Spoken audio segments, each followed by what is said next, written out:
Hey guys, welcome back to the channel. This is a story about what if Deku's mother became his captor. If you guys enjoy this movie, comment down below and let me know before I start. Please do support for more awesome content and leave a like, and don't forget to subscribe to my channel and also share this video with your friends and check out the description in my playlist. The author of the story sleepyoongs from AO3. So let's start the video. Who's going to be a good boy? And my sweet and perfect little alpha. 𝐀𝐦 voice was sweet, tender, and had a gentleness that didn't quite match her nervous and scared glint in her eyes as she looked down at her son. 𝐬𝐻𝐻𝐻 had his head tilted to the side, allowing his green fluffy locks to fall freely in his face. He didn't understand what his mother was saying. 𝐬𝐻𝐻𝐻 was certainly not an alpha, and 𝐀𝐦 knew this. She was there, walking 𝐬𝐻𝐻𝐻 to 𝐴LDRA Middle School as she normally does. They both were talking, laughing, and sharing smiles just as 𝐬𝐻𝐻𝐻 felt weird, feeling his stomach twist and churn in knots. He tried his best not to show her was hurting. After all, he didn't want to worry his mother. But it was only a few moments later when 𝐬𝐻𝐻𝐻 felt a wave of heat wash over him, making his legs feel like jelly and his body break out into heavy sweats. It wasn't too long until his mother noticed and had a worried frown on her face. 𝐀𝐦 had smelt 𝐬𝐻𝐻𝐻. She smelt his sickeningly sweet scent of chocolate with vanilla undertones radiating off of him. It made her stomach churn with nausea with whatever emotion hit her first, whether it was the fear of her own son's safety, or it was anger over the fact he was an omega. 𝐀𝐻𝐻 herself was an alpha while her husband was an true alpha. She thought the likelihood of her even managing to have an omega was slim to none. It seemed impossible, seeing how both of 𝐬𝐻𝐻𝐻 parents were alphas.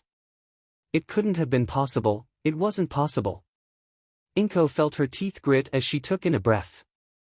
The anger was beating the fear she previously had over her son.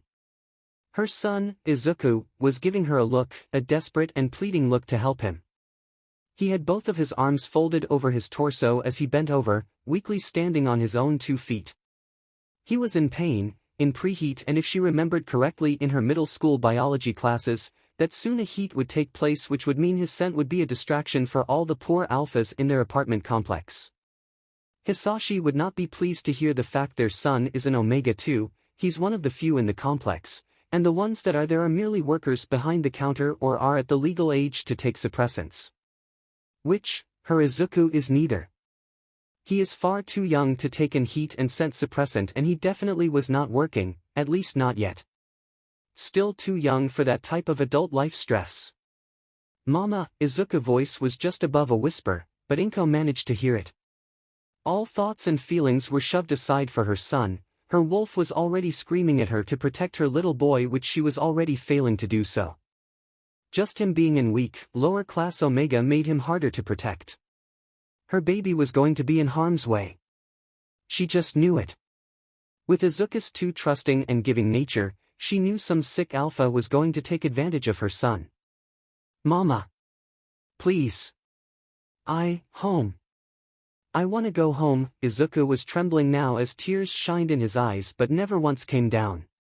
𝐀𝐻𝐻 felt her heart tear into two as she took her son's hand with a tight grip just before pulling him in the opposite direction from 𝐴LDRA Middle School and back to their apartment. 𝐬𝐻𝐻𝐻, honey, I need you to go change and then we can talk. Okay baby. 𝐀𝐻𝐻 spoke softly as her son gave a nod and moved slowly towards his room. She could hear a wince every once in a while as he took a step. Seeing her baby in pain left a pang in her heart, but she knew she'd have to ignore his pain as much as her wolf is crying out, just wanting to scoop 𝐬𝐻𝐻𝐻 in her arms and whisper sweet nothings to him. She knew she couldn't. She had to find a way for 𝐬𝐻𝐻𝐻 to be better. To not be the weak secondary gender he was. She would even settle for beta if she absolutely had to. But 𝐀𝐻𝐻 wasn't dumb. As much as she wished and pleaded for 𝐬𝐻𝐻𝐻 to be an alpha like his parents, he wasn't going to magically change. He was forever an omega, and she was going to have to find a way to at least fake his newfound secondary gender. Mommy. Changed, 𝐬𝐻𝐻𝐻 says as he walked into the living room. 𝐀𝐻𝐻 took notice that he didn't look as if he was going to pass out at any moment. That was an improvement. But he still has the twisted grimace flash when he moved or tried to sit down right next to her. She must get him some medicine soon, or else her poor old heart won't be able to take the sight anymore. 𝐬𝐡𝐚𝐭, you've presented as an omega, which wouldn't do, now will it? 𝐴𝐻𝐾o slowly says. She didn't want to upset her son.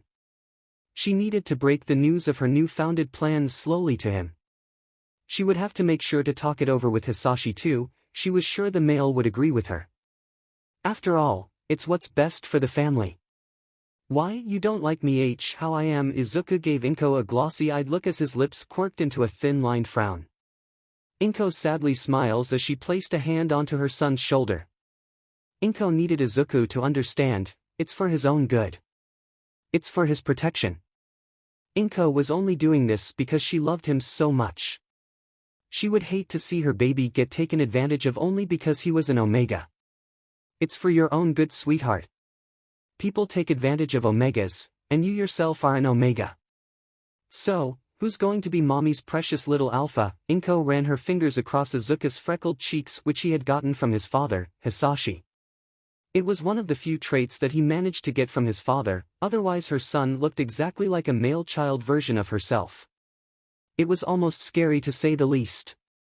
I can't be. Not. 𝐀𝐻𝐭's eyes hardened in an instant hearing what her son, her baby, trying to say. He was trying to speak against her orders she set for him. Mayhaps 𝐀𝐻𝐭 had made her statement sound like a question, there were no room for arguments. She was going to protect her little boy whether he wanted it or not. 𝐬𝐡𝐭, I don't think you understood me, dear. That wasn't a question, 𝐀𝐻𝐭 says, her eyes slipping into a deadly shade of red. Her poor baby must have gotten scared seeing how he flinched and nodded his head. 𝐀𝐻𝐭 gave a smile, a small one, but it was there.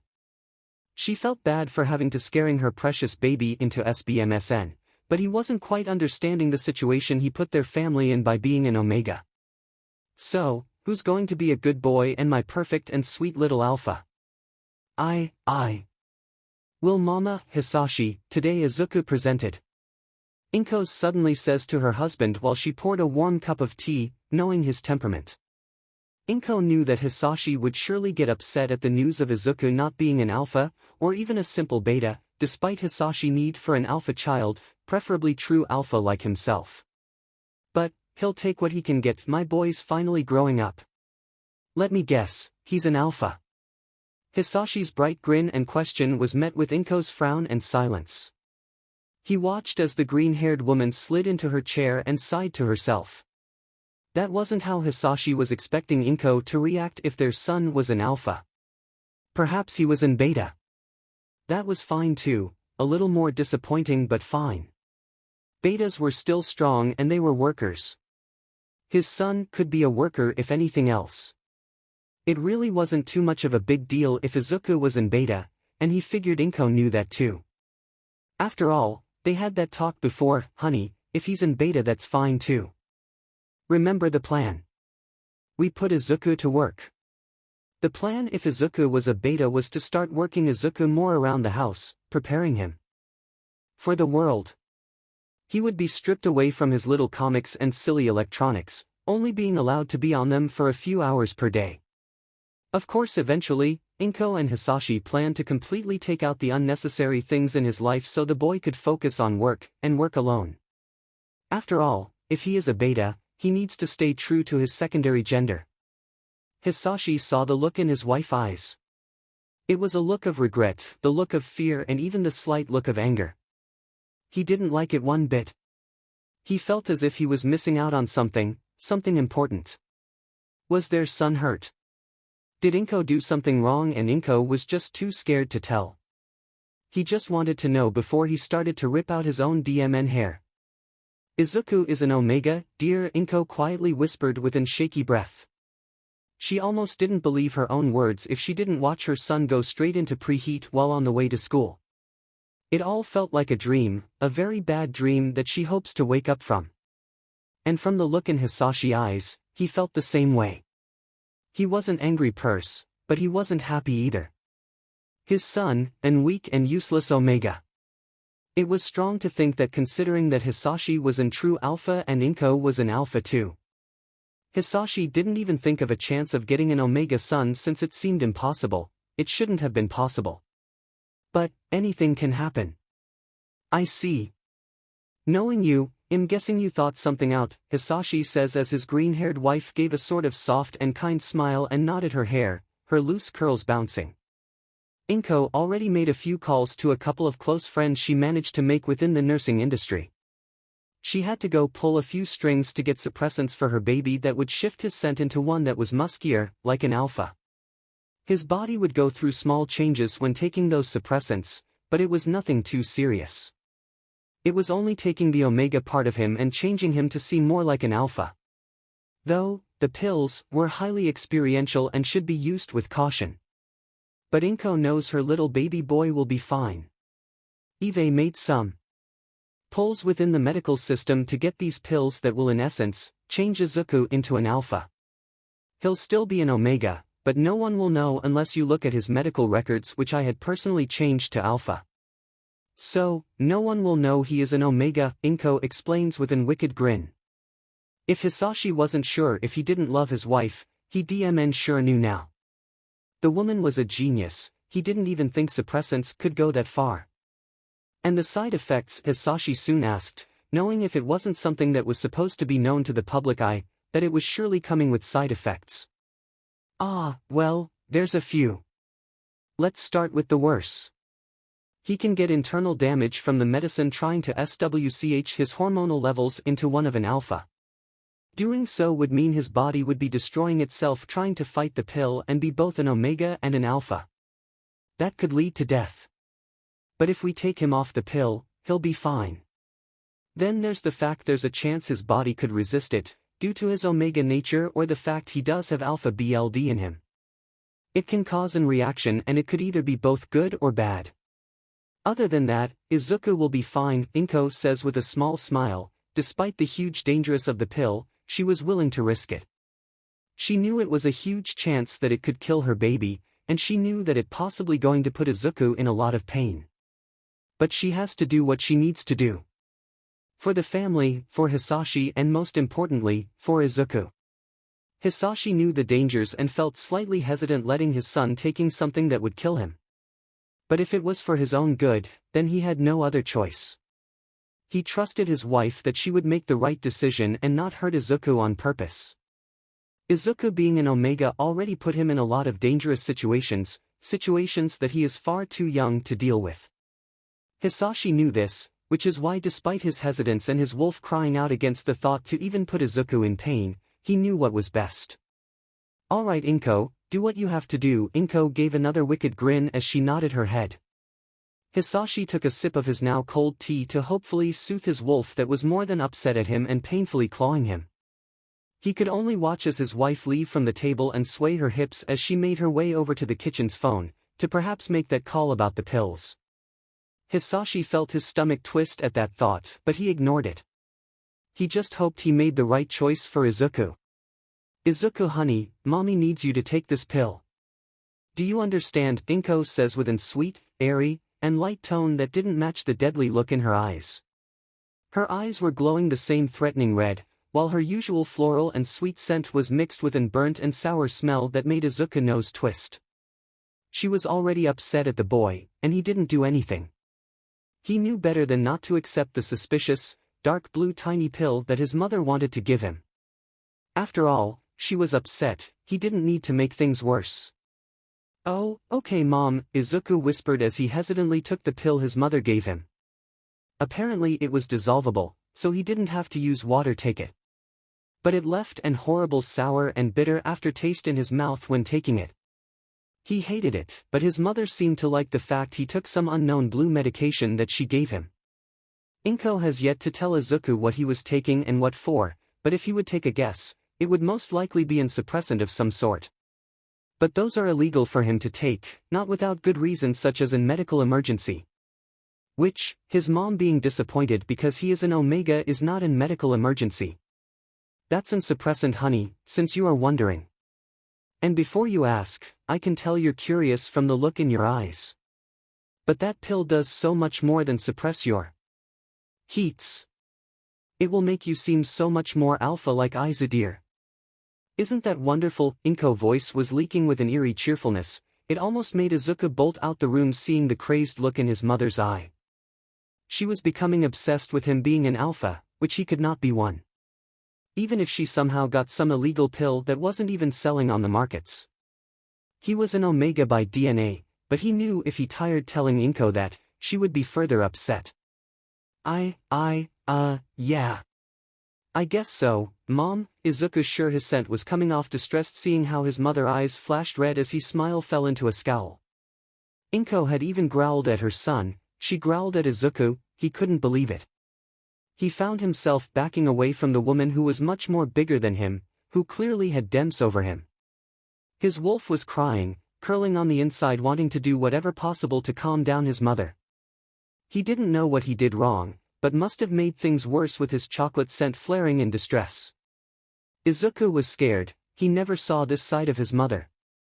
Only a day ago she was talking and playing with him, and the next she looked as if she wanted to kill him. If being an Omega was such a big problem, he wished he had never presented as one. He knew his mother hated him, found him as the weakest class of all. He wasn't too sure how his father thought, but he knew the man wasn't too pleased either if he wasn't showing his face around 𝐬𝐻𝐸 no more. In fact, it was almost like he was avoiding 𝐬𝐻𝐸. Mom, 𝐬𝐻𝐸 whispered as his back hit the wall. He tried his best to keep his breathing leveled as the unusually calm woman approached him. 𝐀𝐦 gave an unsettling sweet smile as her musky and brunt scent spiked. 𝐬𝐻𝐸, listen to me and listen to me real good. You're weak, pathetic and too soft. Look at you submitting like weak and pathetic Omega you are. You're a disgusting disgrace to this family, and you're nothing more than a plaything for other alphas or even betas, 𝐬𝐻𝐸. But we're going to change that. I made sure to go through all the loops in the system to protect my little baby from those alphas who wants to make you their plaything. You're going to be stronger, better and not pathetic. Got it, 𝐀𝐦 spoke with a strong and stern tone. She believed every word she had said. From that her son is a pathetic and weak plaything for other alphas to use. That he was a complete disgrace for just being an Omega and to her using the pills she managed to obtain. Legally or not legally. She was protecting her baby. She was making him not useless and not a weak plaything for others. 𝐬𝐻𝐸 felt his heart stop at his mother's words. She hated him. She wanted him to be something he wasn't, which he already knew, but to hear it out of his own mother's mouth made his body start to shake and his eyes blur with tears. He was useless. He was pathetic. He was just a tool for alphas.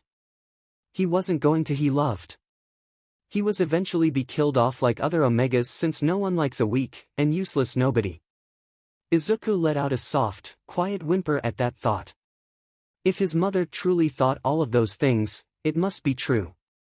After all, she never once lied to him. If he needs to get better, then if not for himself, he will get better for his mother. To see her genuinely smile once again. To have her happiness once again. So she won't see him as a failure anymore. If 𝐬𝐻𝐸 can make his mother happy, then maybe things would be better. His wolf didn't like that thought, his wolf in fact hated he was even considering doing what his mother wanted him to do. But he had no choice in the matter. He may hate the current situation, but things do eventually get better. At least that's what 𝐬𝐻𝐸 was hoping for. If he played good boy for as long as it was needed, things would magically go back to normal. But he knew that it wouldn't. But he just hoped, he really did. Why, yeah, I understand Mom, 𝐬𝐻𝐸 eventually says, his voice trembled as his mother gave a gentle and strained smile that looked obviously forced. 𝐀𝐦 wrapped her arms around 𝐬𝐻𝐸's waist, earning a flinch from the boy. The hug didn't feel comforting to 𝐬𝐻𝐸 at all, in fact, it felt suffocating and tight. 𝐀�Y's hold on him purposely squeezing. It was hurting 𝐬𝐻𝐸's sides making it strong to breath. At certain points, 𝐬𝐻𝐸 had found himself gasping for air when his mother tightened her hold on the green-haired boy. 𝐀𝐦 had ignored the attempts of getting air from her son, in favor of nuzzling her head into his scent glands, taking a quick smell of his disgusting scent of chocolate with the villain undertones. She grimaced, hating sweet scent but knew soon all would change. A cat-like smile formed on her lips as she gripped onto her little baby tighter, earning another attempt of gasping for air. She ignored it once again, this time in favor of stroking his tight, green, fluffy curls. Soon 𝐬𝐻𝐸 Soon you'll be an alpha, okay? Then you won't be weak, she softly whispered in the boy's ear. She knew he was shaking, barely breathing and in much pain. But oh, she craved the hug from her son. She also needed him to know, he couldn't escape her. He was still weak right now. But soon, he won't be. Soon, things will change and soon, she will have the perfect son again. She just have to wait. 𝐀𝐦, what would you do if I was an Omega? And 5-year-old 𝐬𝐡𝐚𝐭 asked. His bright viridian eyes, shining with pure curiosity as Katsuki's brows furrowed at the one question. There could be no way that his best friend would present as an Omega, after all Auntie 𝐬𝐴 and Uncle Hisashi were both alphas, heck. Uncle had stronger alpha BLD, making him an true alpha. It would be weird if 𝐬𝐡𝐚 was an Omega, it would seem almost unnatural for him to even be born an Omega. It was such a dumb question that his dumb friend asked. There's no way you could be an Omega 𝐍𝐭. Auntie is an alpha and uncle is an true alpha. How would that make an Omega? You're so stupid, Katsuki huffed as he folded his arms.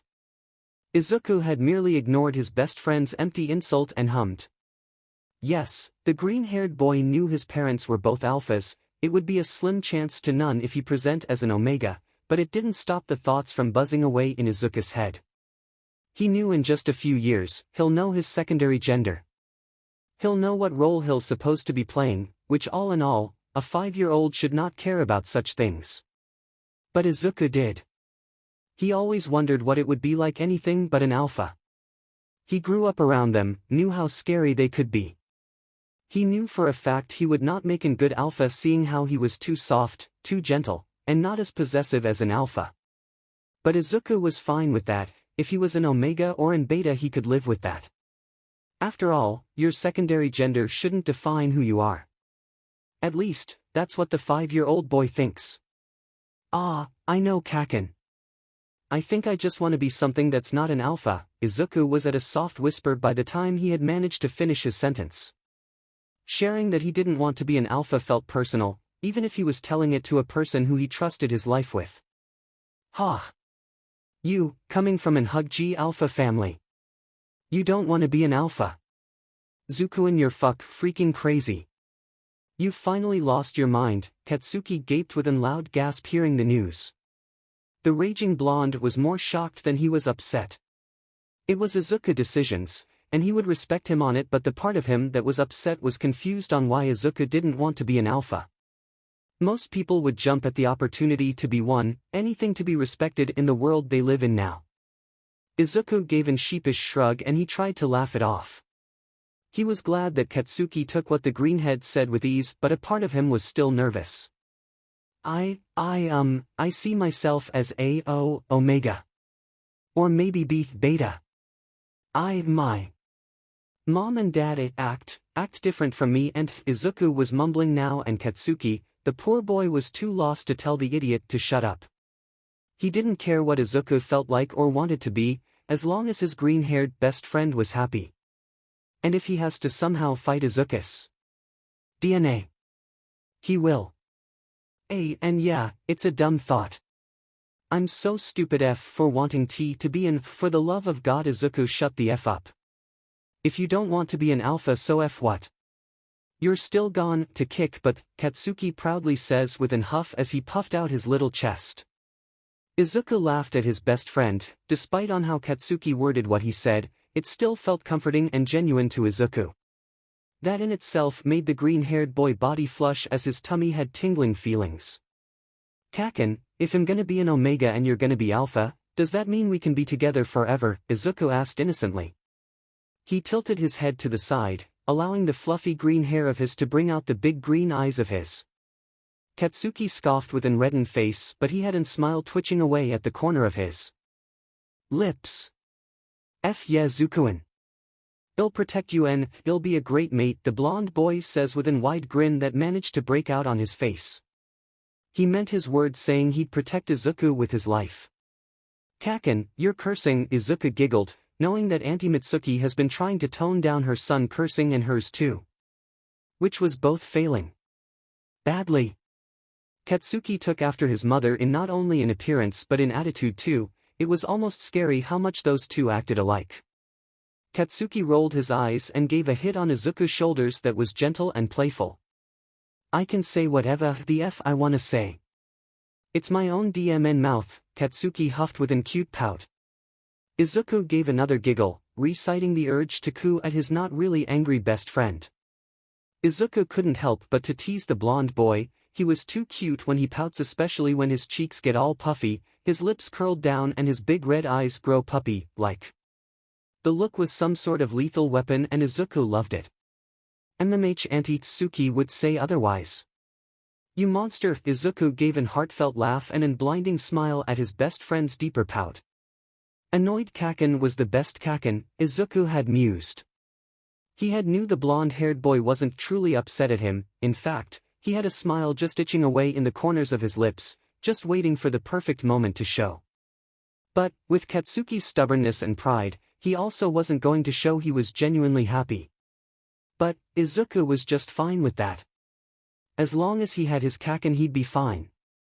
He knew deep down, the blonde-haired boy did care for him, which, the feelings were mutual.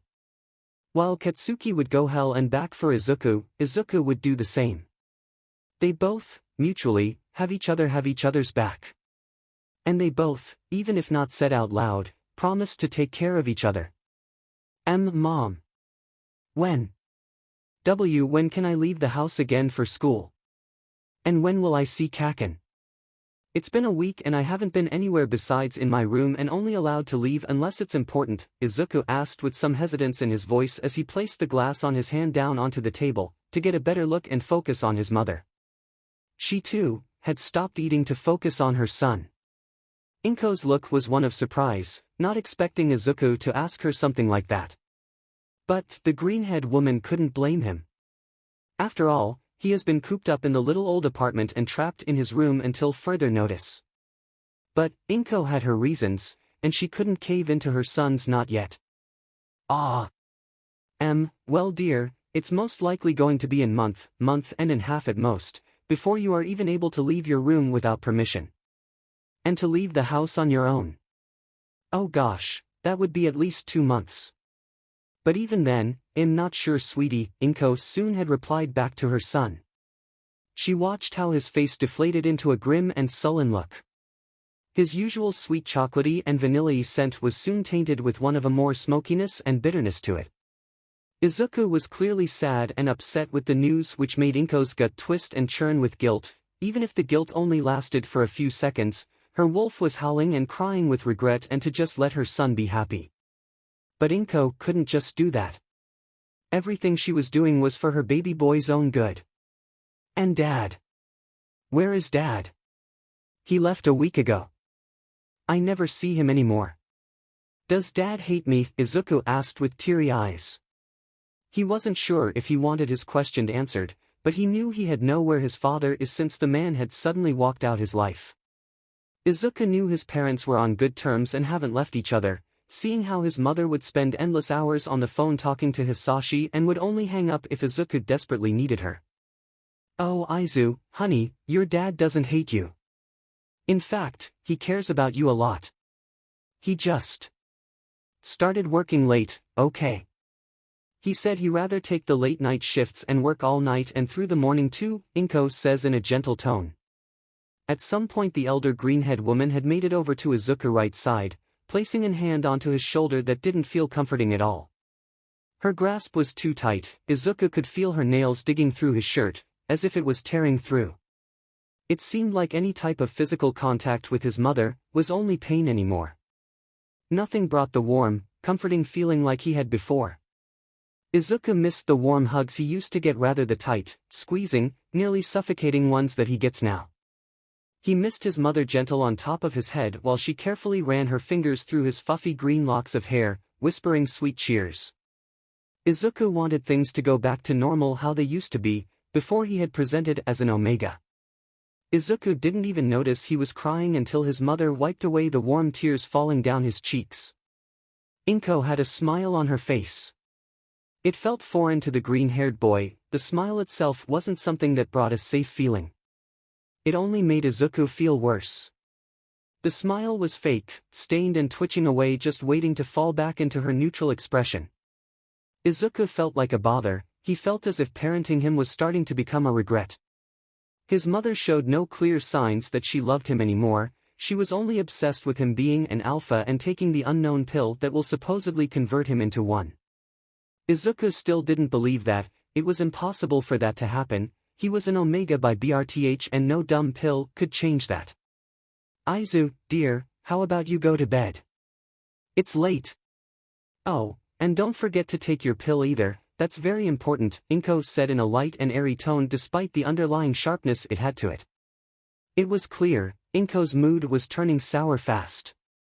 Which meant it was better for 𝐻𝐡𝐭 to just do as the woman says and go to bed despite him still being hungry and only really having water for dinner. 𝐻𝐡𝐭 numbly nodded his head as he slid out of his chair before making his exit out of the dining room. 𝐻𝐡𝐭 was still hesitant to take the dark blue pill his mother started giving him a week ago. He knew he should trust his own mother, knowing she wouldn't give him something that would purposely hurt him, but it didn't mean he didn't trust taking it. He noticed small things when taking the small pill, that it left a weird, painful stabbing feeling in his stomach when his heat was forcibly stopped within a few days.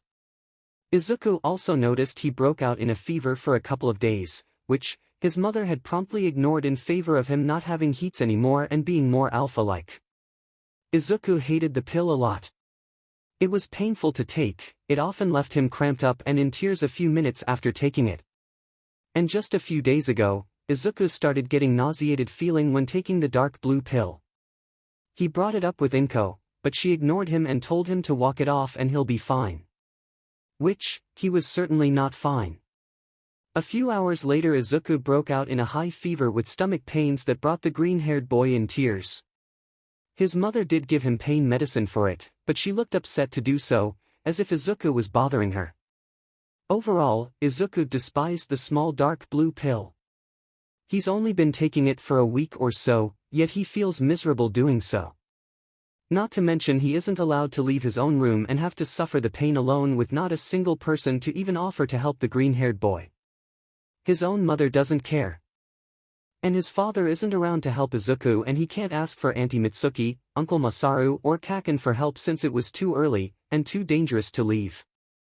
As his mother would put it. 𝐻𝐡𝐭 is alone, and he hates it. 𝐻𝐡𝐭 felt horrible. His whole body was burning, throbbing and aching. He could feel his chest rise and fall at an uneven pace, sending a tight pressure to his lungs. 𝐻𝐡𝐭's stomach felt as if it was trying to eat itself away, twisting in various ways that left the boy nearly vomiting. It had been days since 𝐻𝐡𝐭 was allowed out of his room, allowed to even have a simple glass of water. His mother had came through to strip everything out of his room. From his posters on the wall to his devices that gave him some entertainment to forget the pain he was in. His mother had took everything he owned, only leaving his bare desk and his bed that was replaced with plain cream-colored sheets instead of his usual Joker or Batman sheets. The woman had even went as far as to take the doorknob off his door and it around so she could lock 𝐻𝐡𝐭 in his own room at free will, just as she has done now. 𝐻𝐡𝐭 was only left with his thoughts to try to ease the pain, but he felt like he was dying. His breathing was irregular, his heart, 𝐻𝐡𝐭 could hear every last thump. Each sounding more slow, more weak than the last. He was sure he was dying, he had to be dying. His body felt as if he was roasting on an open flame, being burnt alive, and he couldn't do a thing about it. He couldn't move, he had tried before, it left him feeling worse off than he already is. Oh 𝐻𝐸 dear, I think it's time for you to finally come out of your room. 𝐴𝐻𝐻's voice came loud and clear from the other side of the door. She sounded all too cheerful and all too happy for the fact she had locked away her son for 3 days, for no giving reasons, just because he had needed a punishment. 𝐻𝐡𝐭 was sure his mother was in the right, if he had done something without knowing then he did need a punishment.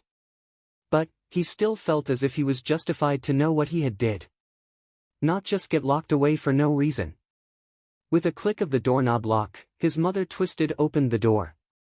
She had a eerily sweet smile resting on her face as she took her time to walk over to her son. Ah, you're doing well, right baby? 𝐴𝐻𝐻's coos with an look in her eye that made 𝐻𝐡𝐭's hairs rise and a shiver trembled down his body. He hated her tone, It was mocking. His mother knew he was feeling horrible, yet she kept him locked away, not intending on being a good parent and taking care of him.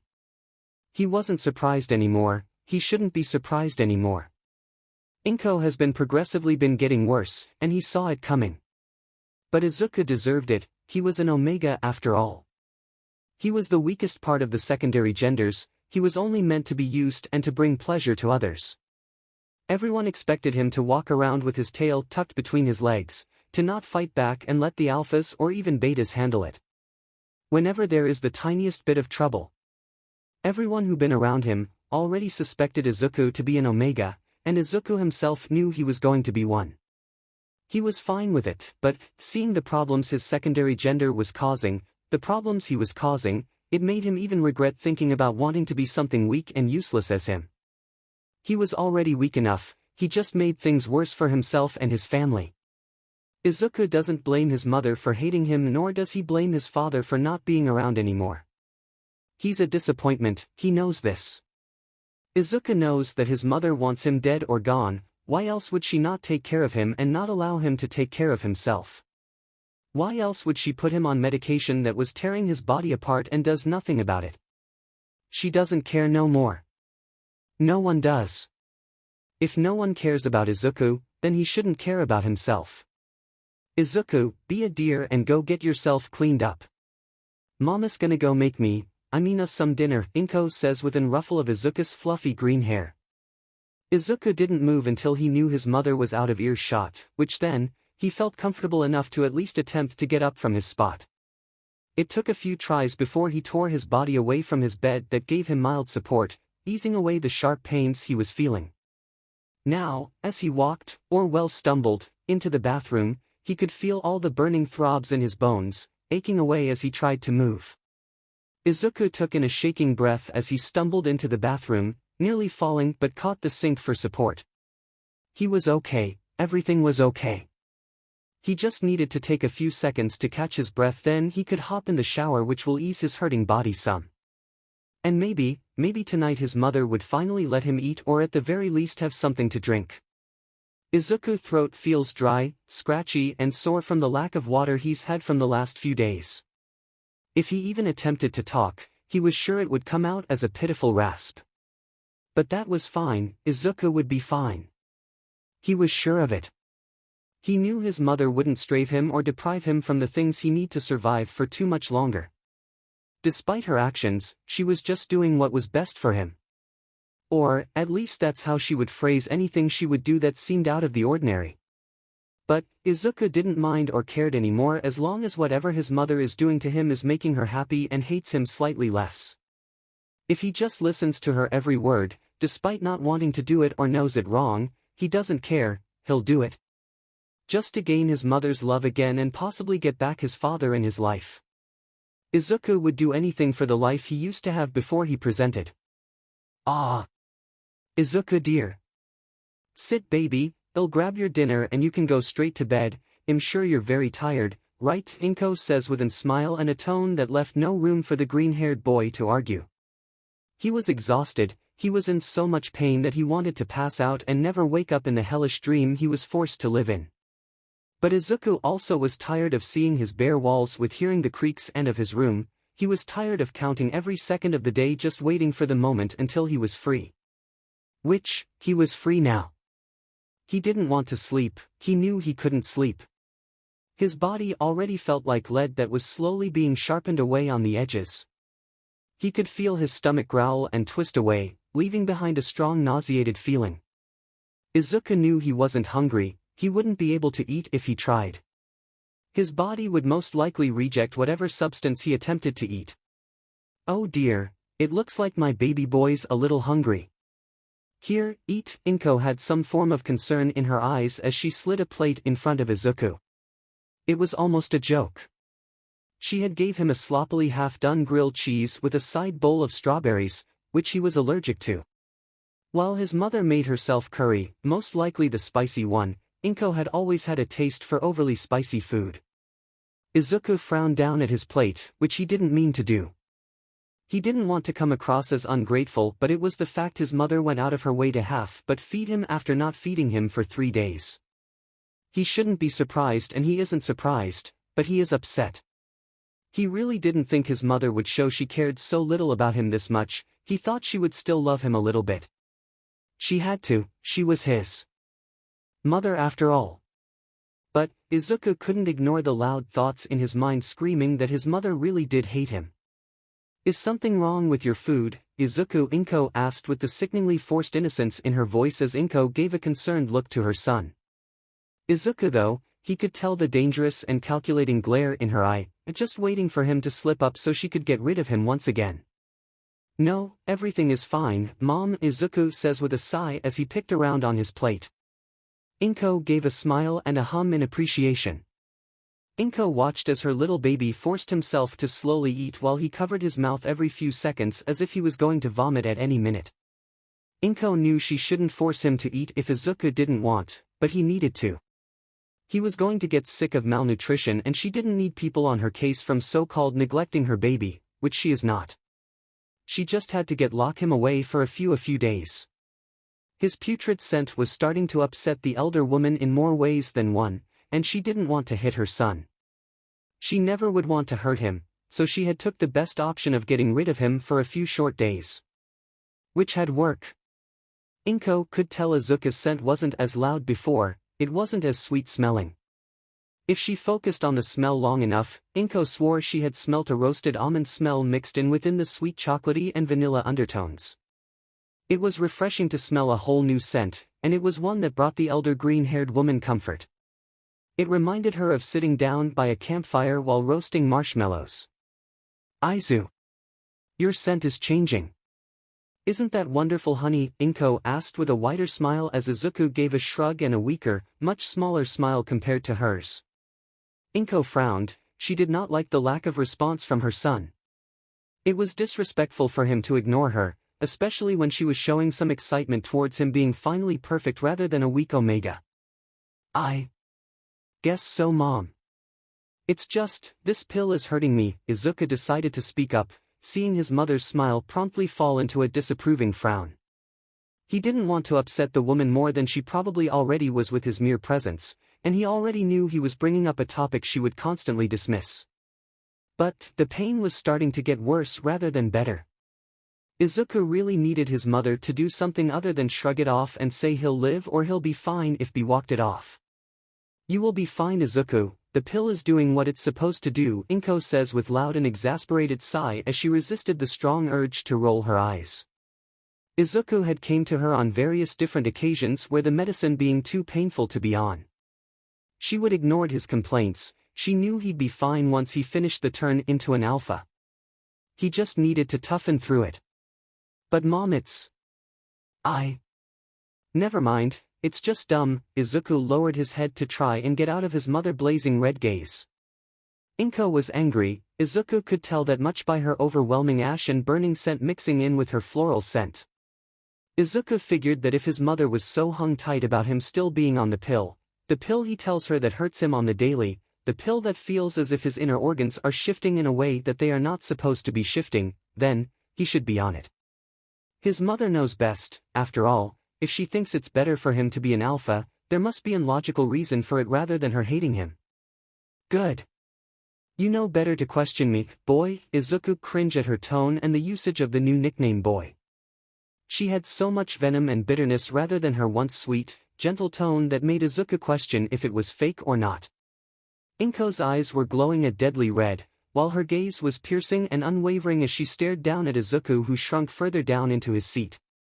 I think it's time for bed. Yes, 𝐴𝐻𝐿 says after a few moments of uncomfortable silence. For once, 𝐬𝐻𝐭 agreed with his mother. He wanted nothing more to run to the safety and comforts of his own room. Why, yeah. Sounds great, Mom. His mother's hand struck across his face, leaving a loud smacking sound echoing throughout the room. 𝐬𝐻𝐿 was furious at 𝐬𝐻𝐭. Her eyes were dangerously red while her scent was a putrid smoky ash, no longer smelling like her floral-like scent. 𝐬𝐻𝐭 watched as his mother leaned down into his face, his eyes widen, not able to move from the place he stood frozen. He was scared of what his mother was going to do to him. It was the first time ever that the green-haired woman actually hit him. 𝐴𝐻𝐿 has done things to hurt him, such as hug tightly to the point that 𝐬𝐡𝐚𝐭 couldn't breathe. Or she would dig her nails into his shoulders while she was talking sweetly to him. It was never things that was obvious where 𝐬𝐡𝐭 was sure 𝐬𝐡𝐚𝐭 was trying to hurt him, that he was sure his mother wanted to hurt him. After all, she was comforting him during those times, even if the comfort didn't feel comfortable at all. Why? Why aren't you an alpha yet? 𝐴𝐻𝐿 says, her tone almost in a yell. She was tired of waiting, it has been far too long, and she needed her baby boy to hurry and change. The users that gave her the medicine said it would have, or should have happened by now. Or at the very least, his scent still shouldn't have traces of omega. Even if 𝐬𝐡𝐭 was now starting to smell more like an alpha, he still had qualities of an omega. The users told her, the pill was still unstable and may not even work, having her son take a pill that wasn't even changing him. He was just worse than he started off. I don't. 𝐬𝐡𝐭 quickly shut his mouth, feeling another stinging slap going across his face.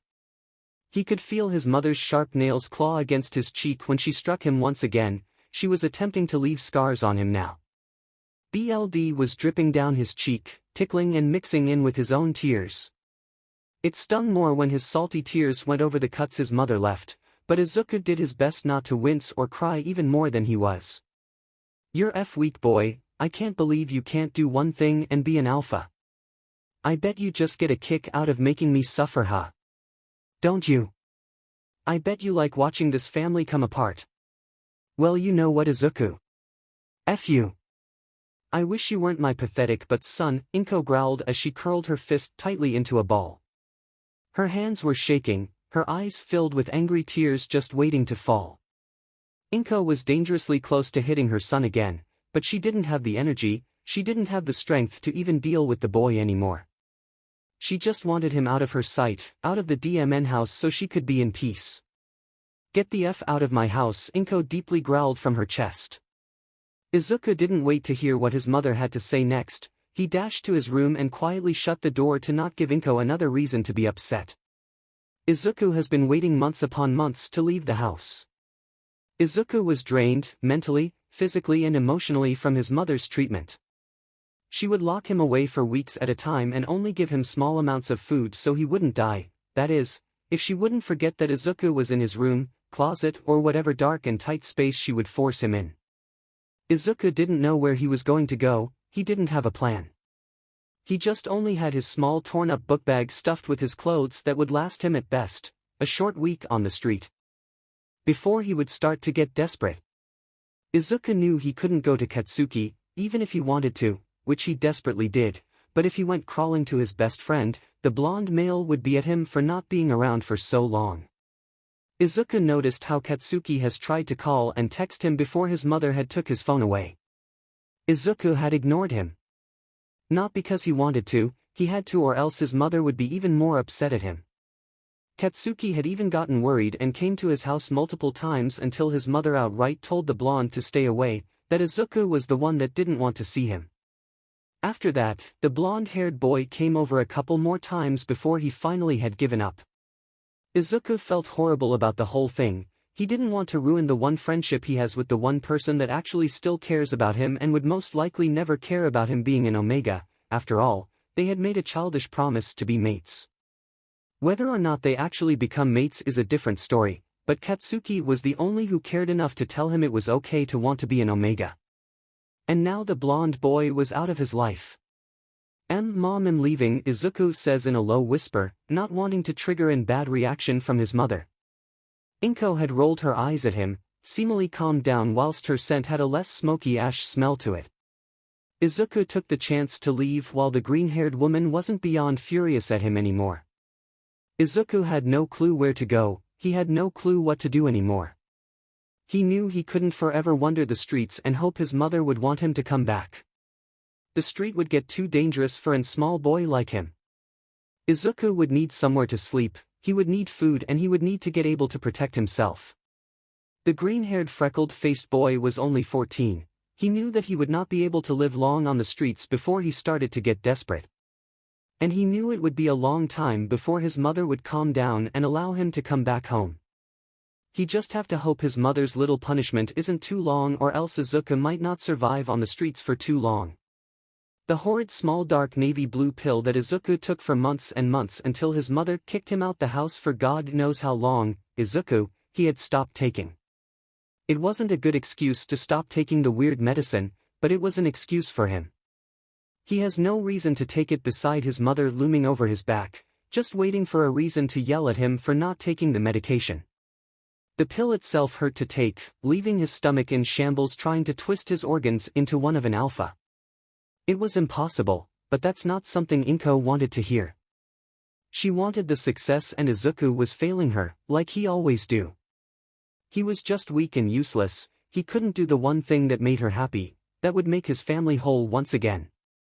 He was a failure son and 𝐬𝐡𝐭 knew this. If anything, living on the streets was his #1 sign and smack to the face showing that he was anything but the perfect son. But, 𝐬𝐡𝐭 hoped if he survived his mother's hellish punishment that she would see him as the tough and strong alpha. He ignored the small voice that still wants him to be an omega, and she would love him once again. But, he wasn't sure if he could live outside too much longer, he wasn't even sure how long he was outside. He thinks at least a week, seeing how he went through his clothing supplies. Some gotten stolen while others he left in a heat of the moment from his fight or flight sense kicking into high gear. Either way, he was hungry, he was tired, in pain, and 𝐬𝐡𝐭 he desperately longed for a warm shower.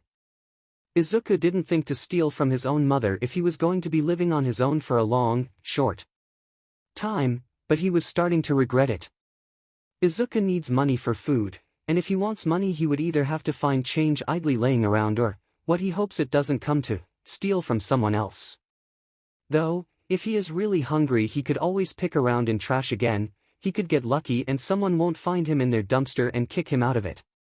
Or he will actually find food this time rather than the leftover picked out remainders from others who had the same ideas. Or perhaps, stealing was better. He knew his stomach wouldn't be able to take days-old expired food, it could barely take regular foods on a good day.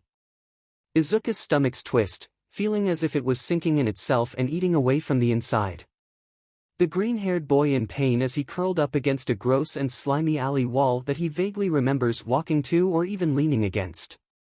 He barely remembers when the sun fell and the moon rose its place. When did nighttime come? How long have he been out? 𝐬𝐡𝐭 didn't know, his brain felt like a desert in the midst of a sandstorm. His head was throbbing while his tiny body curled further into itself to keep the warmth he barely had. Nighttimes were always the worst. They were more dangerous, prone for any and everyone to attack him, seeing him as a weak omega, alone with no one to protect him. A perfect target. It's also the worst for the simple fact it gets freezing cold, leaving the smaller boy, that had little to no coverage, in shivers. Do smell that. Sweet, a voice. He heard a voice. 𝐬𝐡𝐭's body shot up as he turned to the direction of the rough-sounding voice that was still too hushed to be close. He didn't want to deal with this, he couldn't deal with this now, he just wanted to go home. He wanted his mom, he didn't care what she did to him anymore, he just wanted to get away from the dirty alley. Omega. Is there? Smell. Let's go. 𝐬𝐡𝐭 had tears in his eyes as his body quickly shot up from the ground he sat at, his legs moving before his mind could even process what was even going on. He ran to the main streets where he knew if there wasn't any people at least he'd be by lights, which was better being in complete darkness. No one was out, of course no one was out. No local stores were open and he knew he couldn't run forever. He could smell the two alphas that were on his tail running just behind him, yelling threatening curses. 𝐬𝐡𝐭 took a shaky breath as he looked around hastily to find a place that was gratefully still opened, which 𝐬𝐡𝐭 shot into and found it to be a weird bakery of some sort. He didn't care, he needed to get away from the alphas that were trying to get him. Whoa there kid. You're kind of short to be 18, are you legal?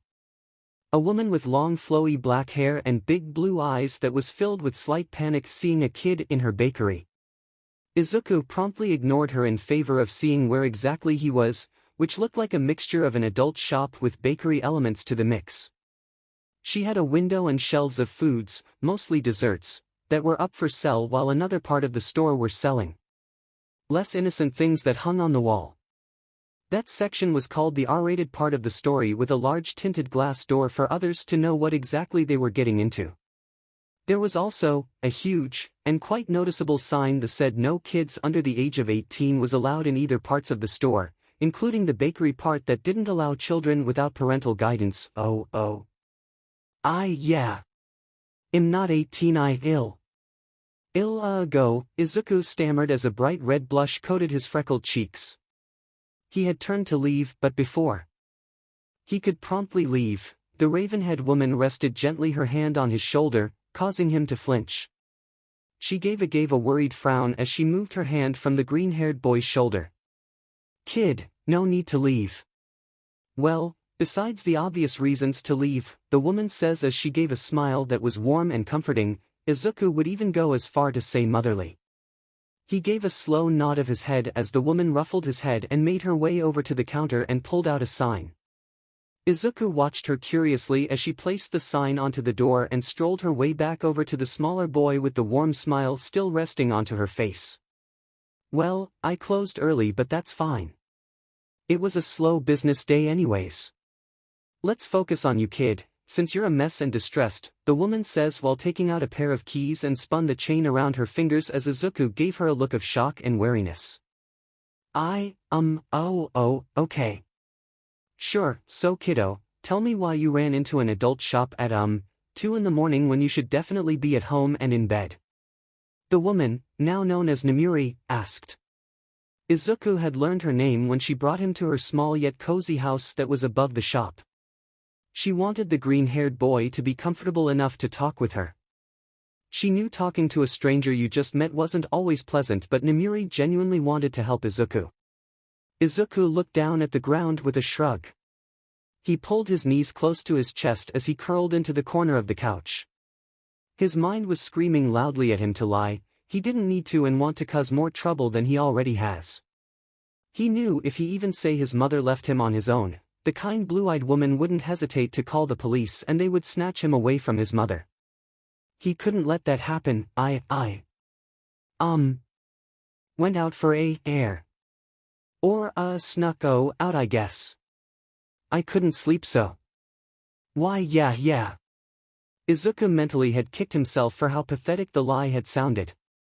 It was believable, yet he somehow made it seem as if he was lying, which he was. His voice shook too much while his body twitched every once in a while as he refused to look Nemuri in her eye. Nemuri's brows furrowed as she looked at the anxious boy that was curled up and sitting down across from her.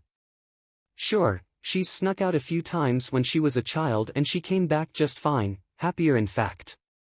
It didn't explain why the boy next to her was so shaken up, why he looked as if he missed a week's worth of meals. Why his clothing was tattered, torn and worn out just from sneaking out. His skin was even sticky and dirty, some dirt more recent than others. Nemuri swore she even saw dried blood crust throughout the boy's ribs. He didn't just sneak out, he couldn't have just snuck out. Kiddo, you sneaking out don't explain why you were distressed. Nemuri says softly, as she looked at the boy, who she really needed to get the name of, as he tensed up. She didn't want to send him into panic, which was exactly what was happening, telling by his scent. She released her own relaxing and calming pheromones to help the boy calm down as she slowly moved over to the shaking boy. Hey, kiddo, I'm going to touch you, is that okay? Nemuri slowly asked as the green-haired boy gave a weak nod. She gave a small smile as she gently pulled the boy into her side and slowly ran her fingers through his fluffy hair.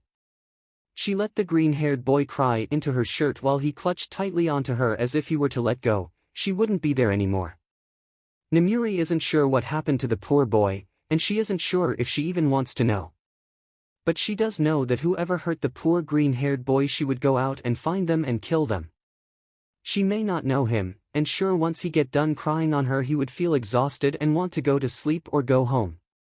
But it didn't change the fact she would protect the adorable green bean child she has in her arms. I'm so sorry, Mrs. 𝐀𝐦 𝐍𝐴 your shirt wet. The green-haired boy said as he looked up with his shiny viridian green eyes as tears still dripped down his freckled cheeks. Don't worry about it, kid. How about you just clean up your face for now and you can go home afterwards if that's what you like. The boy slowly nodded his head as he tore himself away from the couch. Izuku was drained from both crying and the sudden adrenaline drop when he managed to calm down and see he wasn't in danger being around the blue-eyed woman. She was kind and reminded him of his mother just before things had gotten bad. Her spicy smell of cinnamon and Surgery's sweet smell of honey that smelt as if it was a winter day and he was bundled up under a roasting fire with a warm cup of cocoa. It was soothing to breathe in, to be next to an Omega, despite his mother's own words lagging in the back of his mind saying Omegas are weak and unless. He knew that Nemuri wasn't weak, and she certainly wasn't useless. From what he was able to get a look at in her shop, just before he got flustered and looked away, he saw she had things for both Omegas and Alphas to not suffer during ruts and heats. And from the sign on her small bakery, it was specifically for Alphas craving for an Omega's taste but didn't have an Omega. She certainly was not useless if she was helping others. But, Izuku knew better to second-guess what his mother says. Whatever she says, then it must be the truth. If she thinks Omegas are weak and useless, then they are. With a soft and quiet whimper at the thought, Izuku found his way into the bathroom. It was normal from how he thought it was going to be. She had dark shade of purple with lights that glowed a gray color, hanging on each sides of her mirror which was a charcoal color. It was simple, but Izuku liked it. It suits her style from what he could tell about the woman. After taking a few moments to look around, Izuku found the towels and used them to clean his tear-stained and sticky face. Though he would have rather to shower than to wash his face. But, he was in some stranger's house, he couldn't just invade in their place like that. Mrs. Kayama. I'm okay now. Izuku says as he walked back into the living room where the Omega woman was sitting at. She looked at him with a smile and nodded her head. All right, honey. Do you want to spend the night or would you rather me take you home? Either is fine. Nemuri asked with an impatient smile wearing on her face as Izuku fell into a deep silence at the question.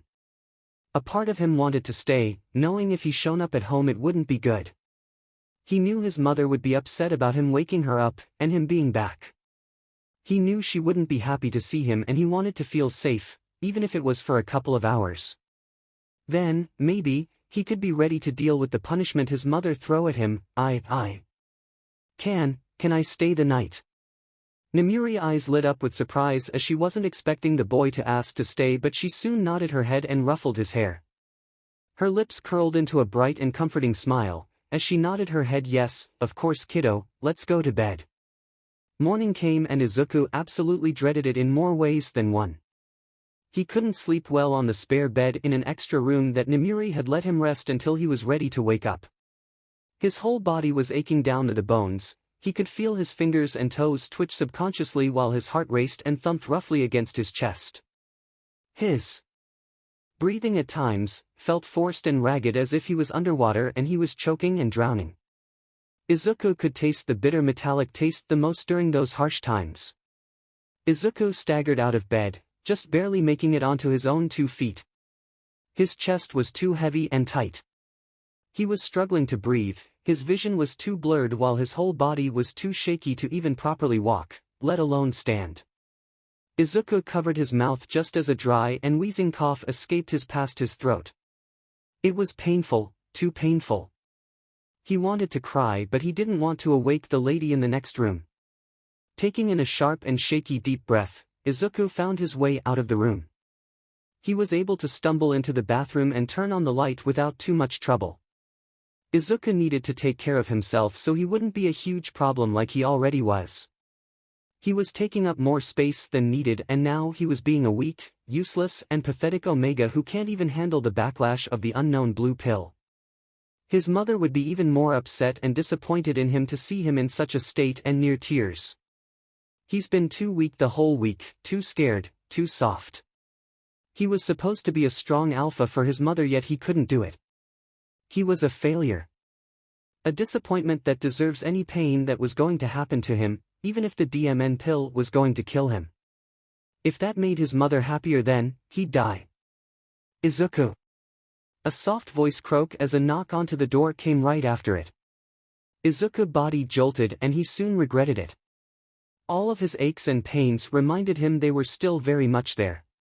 He had knew that voice, but he only vaguely remembered hearing it when Namiri was talking to her.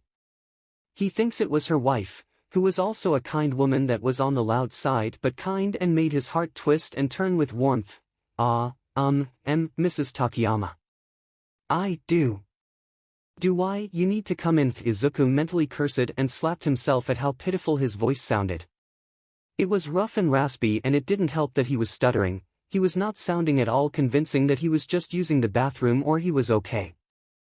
Aizu, honey, I came to see if you were okay.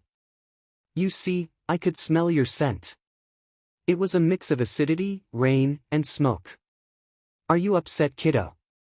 What's wrong? He could hear when you slid down against the door, getting comfortable to talk. Izuku felt the corner of his lips twitched at the thought someone cared about him, but soon that thought left. The people who so-called cared about him would only be temporary. He couldn't stay with the lovely Omega couple. And he didn't want to stay. He had his own perfectly good mother at home and a father somewhere to take care of him. Izuku, choosing to ignore the ping in his chest that says otherwise, he slid down against the door with a quiet and painful grunt. His body was still sore and his chest was still tight. His hands trembled as he pulled his legs into his chest, promptly curling into a tight ball. My body, it hurts. I couldn't breathe, so I came here and I don't know, Izuku softly muttered as his voice croaked. Tears started to sting the corner of his eyes, his throat has a burning sensation, feeling as if it was tightening and constricting his breathing. Izuku buried his head into his lap as he choked out a quiet and soft cry. Admitting his thoughts out loud felt as if he was weaker than he was before. At least then, he was dealing it on his own. Now, he was telling someone. His mother told him expressing pain was just a weak point, his emotions was always made him too weak. He tried to change that. He tried to change from being a cry-baby who depends on others to someone you could depend on. He really did, and he was making progress until recently. And that made everything feel as if it was a waste and made him break down and cry on Namiri. He felt weaker than he's ever been before. He feels like a nobody, something that's worse than an Omega and that doesn't even deserve to reach the Alpha title. Izuku. I need you to breath. Can you breath with me, you says, or was it Namiri? Izuku wasn't too sure anymore. He couldn't breathe despite his efforts trying to. His chest hurts, while his body felt as it was vibrating. He was sure someone was holding him. Izuku didn't even notice when they came into the bathroom. His vision was starting to blur as his attempt to breathe turned into sharp, shallow and ragged breaths. Time felt as if it was slowed down while his thoughts moved a mile per second. His mind was in shambles and all he could think was to how to get air into his lungs. Zoo.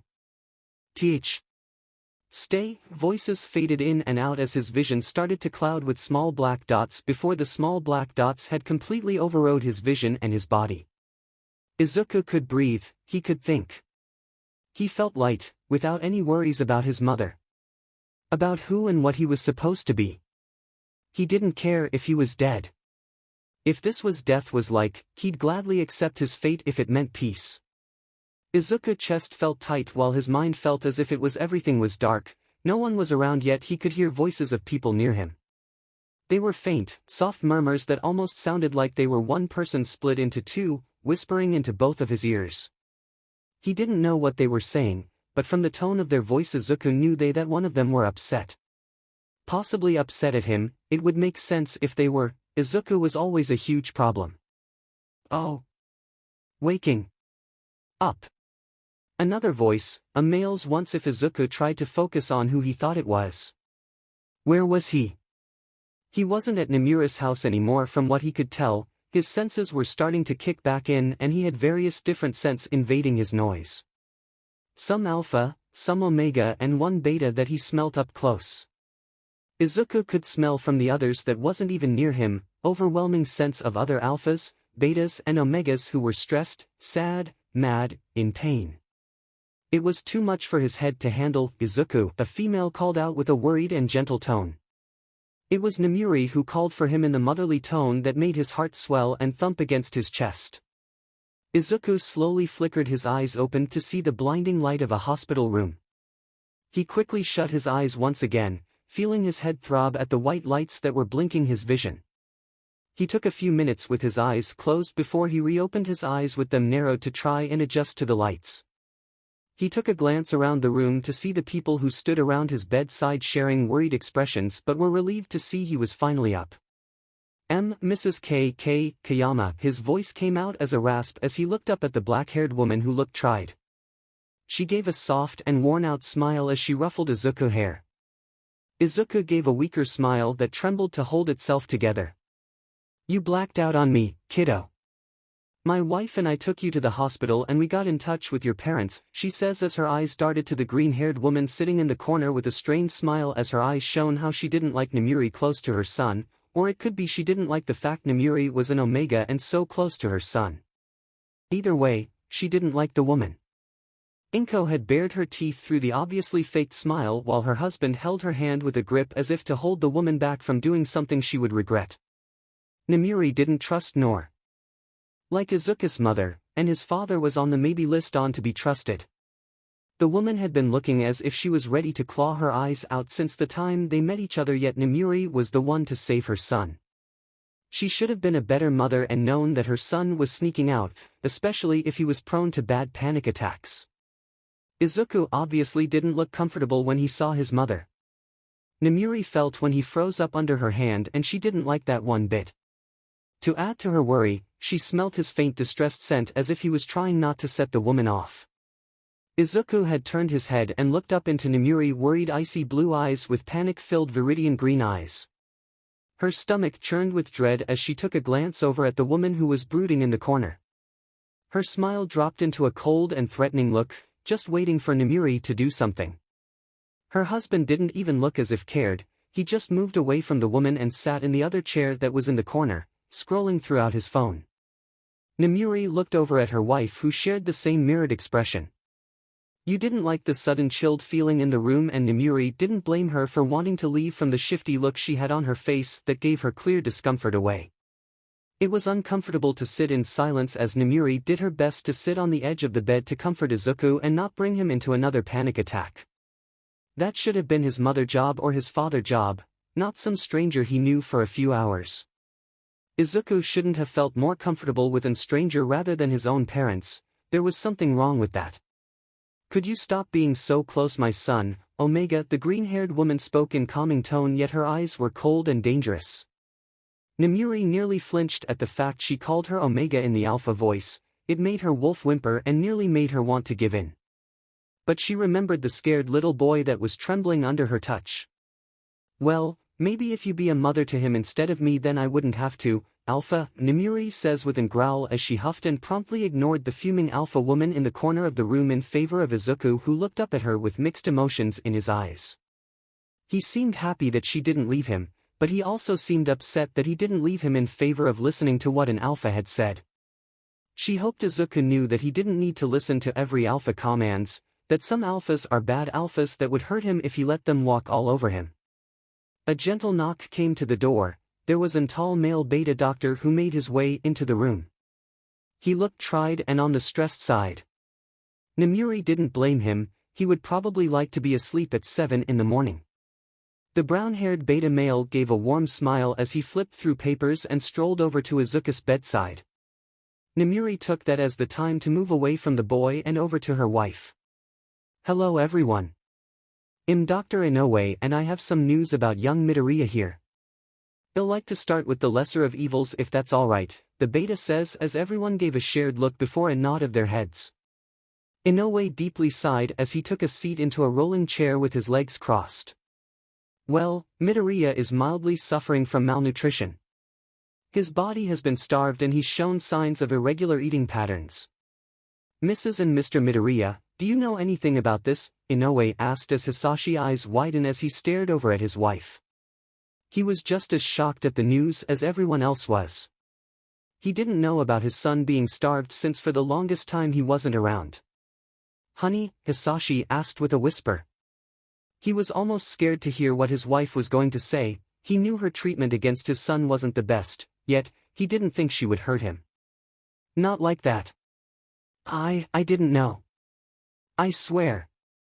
I always left him food. And he ate it. He couldn't have been starved and not when 𝐀𝐦 looked down, her acting skills taking into part. Tears filled her vision as she clutched her black skirt as if she containing herself from crying. The beta doctor gave a sympathetic look over to the green-haired woman before he looked back down at his papers.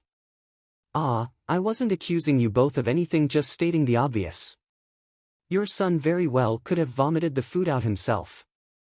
Which if so, we will be coming back to this topic later. Having an eating disorder is a serious thing that we can't overlook. But, I do want to get onto a more concerning note. Nemuri didn't like the longing pause that came from the doctor, nor did she like the tense state of Izuku's parents.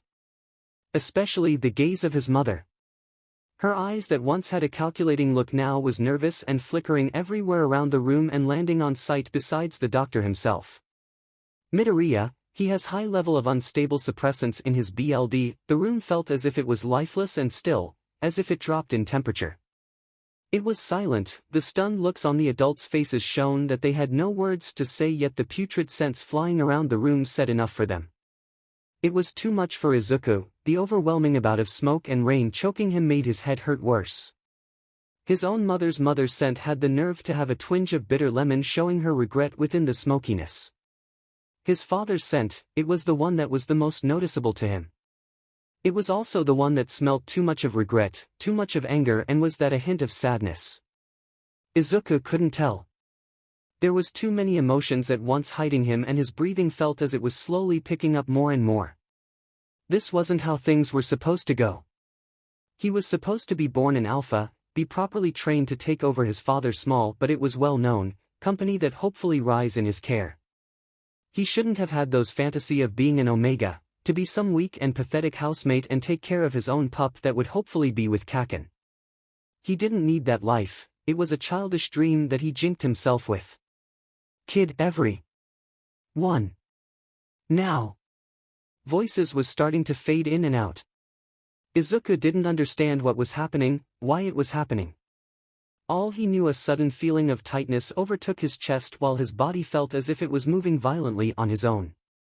Izuku's mind was blank, nothing at the moment clear besides the dark shadow welcoming him with warm opened arms. The pain Izuku felt was different from last time. It didn't stop hurting after darkness consumed him. It felt as if his body was sitting in a burning fire and his flesh was slowly tearing itself apart. His lungs felt as if someone had a hold of them with a tightening grip, not daring to let go at any second. It was a horrible feeling. He couldn't breathe no matter how strong he gasped for air. No oxygen came into his lungs. It only made the tight feeling worse. His head was feeling woozy. The once blank feeling was gone. He had too many loud thoughts screaming at him and he didn't know which one to focus on. All he knew was he wanted to scream. He wanted to pull his hair out. He wanted to do anything to make the noises stop. It was too much, everything was hurting and he couldn't take it anymore. Then, as if a wave of coolness washed over him, Izuku felt his body fall limp from the violent shaking and his mind fall into silent whispers. His lungs felt clear, he could breathe. His head wasn't throbbing. He was okay. He was going to be okay in the now warm darkness. He could finally rest. Nemuri wasn't sure what she wanted to think. One moment Izuku was perfectly fine. The kid was upset, but he was fine. Then a few moments later, she saw his eyes roll to the back of his head and his body started to vibrate. Her heart tore at the sight of the boy and the doctor jumping into action and kicking them out of the room and told them to wait in the small common area. Nemuri was not happy to leave the boy's side. She wanted to argue, but it would have been weird to do so, especially since his own mother was all too happy to do so and his father, although left without a word, he was a little hesitant to do so. At least the man does care about his son. In the common area, things felt tensed and too awkward that Nemuri wanted to bolt out her uncomfortable wooden chair and leave. It was far too early for Izuku's mother to be glaring a hole in her and her wife's head while his father twiddled his fingers as he gazed down to the ground with a frown on his face. The uncomfortable silence came to an unfortunate end when the green-haired woman cleared her throat with a forced and strained smile resting on her face. "So, little Omega, why are you still here? You clearly have no deals with my son. You're just a stranger, so why? She asked with her hand clasped in her lap as she leaned forward. Nomiuri felt her blood boil for more reasons than one. The green-haired woman, who was an alpha, thought just because she was one, she could freely ignore Nomiuri as if she was nothing, then just talk to her when she wanted answers. It wasn't as if the green-haired woman was giving her threatening looks a few minutes ago. A hand was placed onto her shoulder. It was Use who had an reassuring smile before she turned to Mrs. Midoriya with a frown. With all due respect, we do care about your son. He says he snuck out yet, he was hurt. Physically, and he was hurt emotionally too. He cried on my mate for a while before he went to bed, and he was fine for a few good hours before I woke up to him locked in the bathroom. He said his body was hurting then. He had the severe panic attack and we took him here. So we care about his health even if we had only a few hours of taking care of him, Yu explains with her best smile. Inko merely rolled her eyes with an huff as she folded her arms. He is my son, there was no need to keep him, you should have brought him to me. My baby being forced to stay in 𝗂𝐬𝐬𝐿 home who just wanted to play parent isn't going to cut it. I should call the police for kidnapping, you wanted to scream, that sounded dumb, yet if played right her and Nomiuri would be sent right to jail. But, Izuku wanted to stay with them, they had asked if he wanted to go home yet he didn't. It's not their fault the kid didn't want to leave. Taking in a breath and bringing her best smile that was more so a ghost, Yu had sighed. Mrs. Midoriya, we asked Izuku if he would either like us to take him home or stay the night then go home. This has nothing to do with us being omegas or with us playing parents. He is your son, yes, but we wasn't going to let a kid back onto the street at 2 in the morning, Yu says as Inko gave another eye roll and a sneer. Izuku was her son, her baby. Yet those two was trying to take him away from her. Izuku should know better than trying to leave her. He would never leave her, that's why the 𝗂𝐬𝐬𝐿 were lying and her baby was not. He might not be perfect, but he was nearly there. She even had found stronger suppressants for Izuku when he got home. Yet those 𝗂𝐬𝐬𝐿s had to mess it up by taking him to the hospital. My baby was forced. He wouldn't leave me. Besides, how did he even get into your house? Oh right. You snatched him up. Nomiuri was about to pop a vein from the green-haired woman's accusing them of things. It was bad enough the kid was in the hospital and was dealing with a seizure, panic attacks and the malnutrition. But add his crazy mother on top of it, and Nomiuri thinks she needs a drink. She needs to get wasted and go into an alcohol-induced sleep for a good few hours. But before anyone could get a word out, a nurse came out. She pulled down her medical mask and had a stressed smile as her eyes had thick purple eye bags under them. We have managed to get Izuku Midoriya stable again, you're able to visit him. Just please keep quiet, he is in a medical-induced sleep, the nurse announced, earning a few quiet sighs of relief from around the room. Nomiuri never felt anger drain from her body so fast. She was relieved the kid was okay, that he was going to be okay. The crazy mother and questionable father could wait. She needed to and wanted to lay eyes on the boy before she has another heart attack. Inko felt white anger rise in her chest as her blood boiled. She was upset that her son thought he was so smart that he could run to two mated omegas and get their help and things would be okay. He was wrong if he thought she wouldn't punishment him even more than she did before. Izuku lucky that she's just barely containing herself from beating the brat for betraying her trust. Inko was Izuku's mother, the other two omegas was not. She was furious that the two wannabe mates thought they could steal her son. They were weak and in need of a strong alpha to tell them what to do, yet the weakest stay with the weakest. Her son didn't go stay around their kind and turn out more pathetic. He was already in disappointment, he didn't need to be worse off. She doesn't think she could handle if Izuku turned out to date an omega. Hisashi placed a hand onto the green-haired woman's shoulder. He wore a small smile onto his face as he waved for her to come on. Nomiuri and her wife had long left with the nurse to go see Izuku, leaving the two parents behind. That thought made Inko twist with bitter rage. The nurse shouldn't have let the two leave without her. They weren't anything special, they were just dirty omegas who happened to save her son. They were nothing. Nothing at all. Honey. You need to calm down, we need to see if 𝐬𝐡𝐢 is okay, Hisashi says. His tone was laced with thick concern that it made 𝐀𝐦 physically sick to her stomach. The man haven't shown he cared once about his son, from starting when she had told him about her plan about putting him on suppressants to him leaving out the boy's life when seeing him get hurt became too much. 𝐀𝐦 could almost laughed. For a true alpha, Hisashi was more pathetic than their son, mayhaps that's where he got his weak backbone at. 𝐀𝐦 rolled her eyes as she slapped her husband's hand off of her shoulders. She didn't have time for this. 𝐬𝐡𝐢 was just starting to transition into an alpha, a bit slow yes, which, she'll admit her error in kicking him out. She needed to and should have been more patient with him. After all, 𝐬𝐡𝐢 had been trying to be less him. His crying had cut back, he started to take up on suppressing his own scent like a good boy and only came around when she asked him to.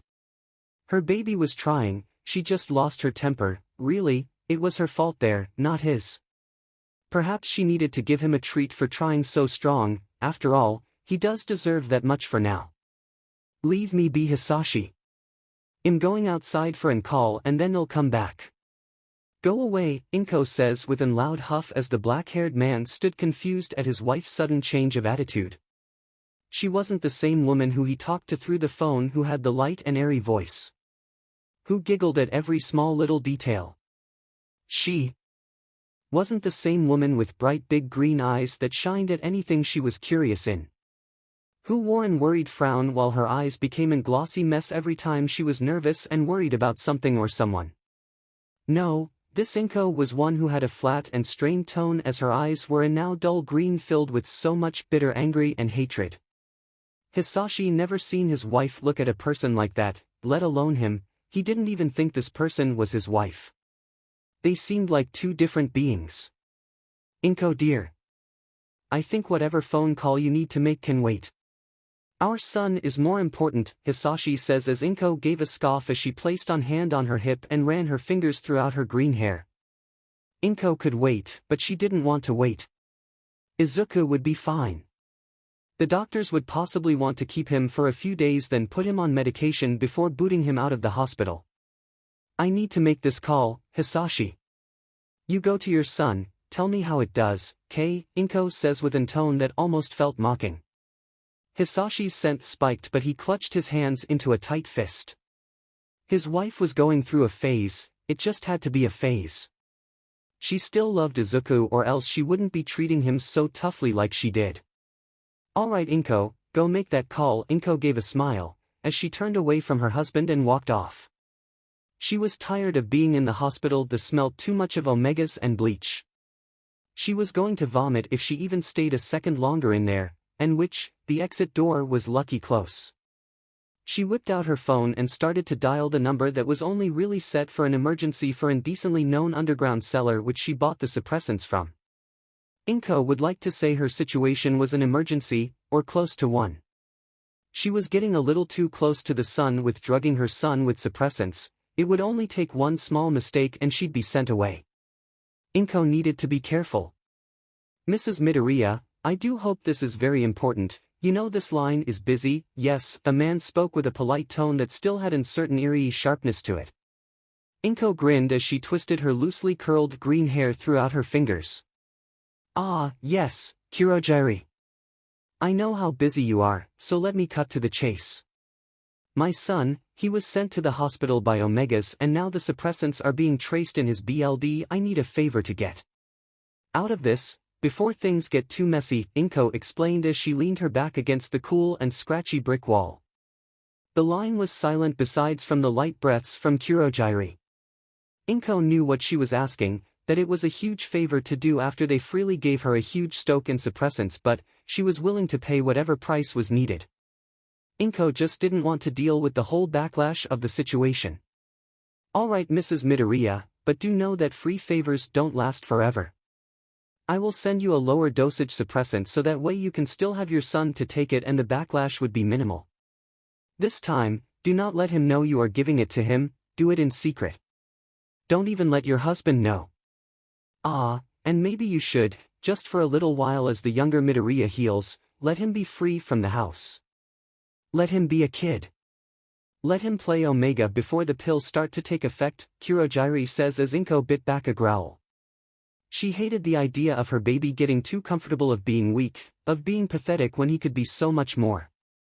But, she knew if she wanted to stay in the clear zone, it was for the best. At least, for a short while.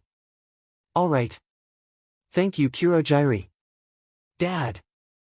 Izuku's voice was rasped as his vision felt blurred as he tried to take a look around the room, but the walls and floors were a twisting and curled mess. The only reason he could tell his father was in the room with him was because of his distinctive scent of burnt sugar and toffee. For an alpha, he smelled sweet. It brought comfort to Izuku whenever his dad was by his side, yet, lately he hasn't been. The burnt sugary scent only brought him a tearing pang to his heart to know his dad would just leave him again once the whole situation with him being in the hospital was over. Hisashi smiled at his son as he took a seat closer to Izuku on his bed. He took his fingers and ran his hand through the boy's green tangled-up locks of hair.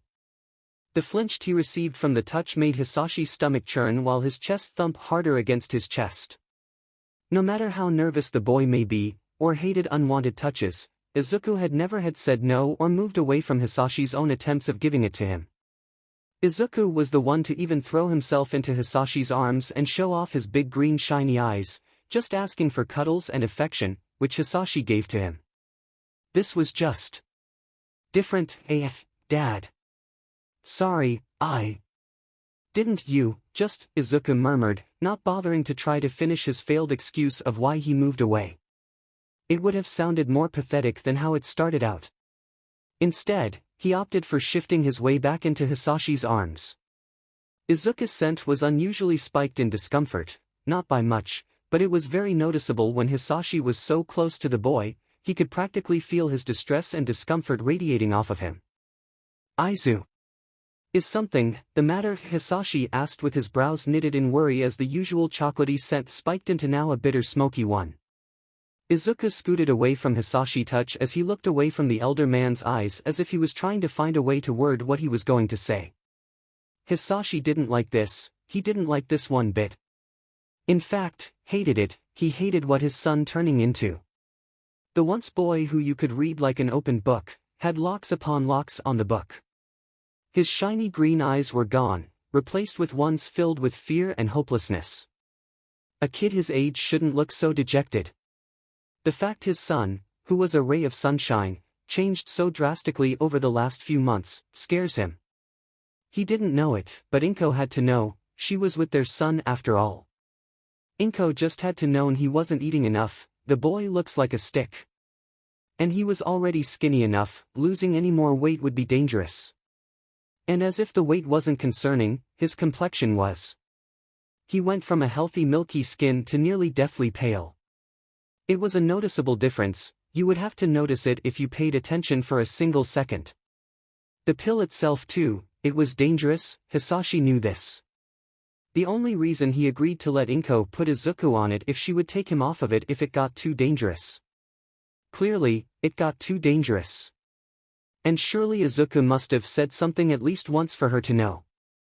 𝐻𝐸 wouldn't have neglected her son, would she? She's always shown herself to be a good and loving mother, she wouldn't hurt Izuku. Not on purpose. Hisashi was sure of it. He just hoped that she didn't do anything to her dear son. After all, the drastic change was a bit concerning. Dad, I think I should be asking you if you're alright. You seem upset. His scent shifted, of course it did. Hisashi is too in tune with his emotions, which causes scent to change drastically, he can't control that. He tried it once and it left him feeling sick for trying to hold back what he felt. His wife told him that for an alpha he was pretty sensitive. He was inclined to agree. Izuku, don't worry. I'm fine, just tired. It wasn't a lie, Hisashi was tired. Just before getting a call from a nurse saying his son was in the hospital, he had just gotten off of work. He stayed a night at the company trying to catch up on late paperwork people had dumped onto him all at once. Then, around 5 o'clock, he had gotten the call that his son was in the hospital and his current status was unconscious but stable. Of course he raced to the hospital, not caring about the work that would have to be dealt with when he gets back. Oh. Right, I caused you and Mom to come out so early. I'm sure your job needs you back now. And why yeah. It's okay to leave me again. Izuku's voice trembled into a whimper as he looked down, clutching the thick white blankets, pulling them tightly and closely to him. He was ready for things to go back to the life of where his father wasn't around. Where his mother is now hitting and sneering at him. He's prepared to never leave the house again, to never see his friends at school, his teachers, Nemuri and you. He's ready to bury his guilt once again of not being able to fix his relationship with Katsuki. To not be able to speak the blonde again or to even take one last glance at him. After all, Katsuki was Izuku's first real friend. He doesn't understand why his mother kept him away from him. It was Kaken. Someone who Izuku looked up to. But it doesn't matter anymore. Izuku learned not to ask her about the blonde. That resulted in a week with a dark, small space, with no food, no water. No nothing. His mother only occasionally stopping by to throw loud taunts at him. Hisashi felt his heart tear at Izuku's words. His son thought he was going to abandon him again. Hisashi would never leave Izuku, but he did. He left Izuku to Inko's praying hands because he didn't want to be around and watch Izuku be hurt. Hisashi bowed his head as he held back the growl at the thought he had abandoned his son and the fact his wife did nothing to tell him on how miserable he was. Though, he couldn't even pin all the blame on Inko. If he was there, maybe Izuku wouldn't be in the situation he is now. Maybe he wouldn't have to feel more comfortable around strangers than his own mother. Hisashi just sighed as he clutched his fist together, trying to keep himself together. He couldn't focus on the what-ifs or the maybes. What happened had sadly happened. Izuku feels as if his own father isn't around and his mother isn't someone who he can trust. He has to, and needs to, change how he feels, fast. I'm sorry, Aizu. I'm not going to leave you, not again. I wasn't trying to leave you the first time, yet it happened. Look what ended up happening while I was gone. You're in the hospital. Inko. She's done questionable things and I am going to talk to her. I shouldn't have left nor should I have let things go this far.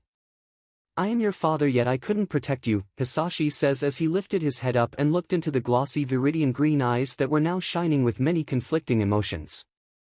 Hisashi gave a smile, it was comforting and kind as he placed his hand onto Izuku's fluffy hair as he ruffled it.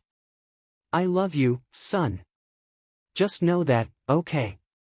I'm sorry for the past and I'm not asking for forgiveness but what I do ask for is for you to let me be your father again and let me protect you like I'm supposed to do. Izuku choked back a sob that wanted to make itself known. He gave a watery smile as he slowly but carefully moved over to the elder male who was sitting next to him as if he was feeling hesitant about a do-over. Hisashi gave a relieved sigh as he wrapped his arms around Izuku's quivering body.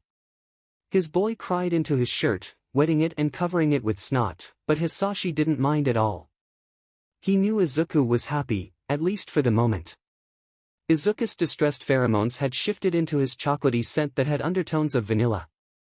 Hisashi merely smiled more at the boy and chose to nuzzle closely into the crying greenhead scent glands, promptly scenting him like he used to do when he was a smaller child.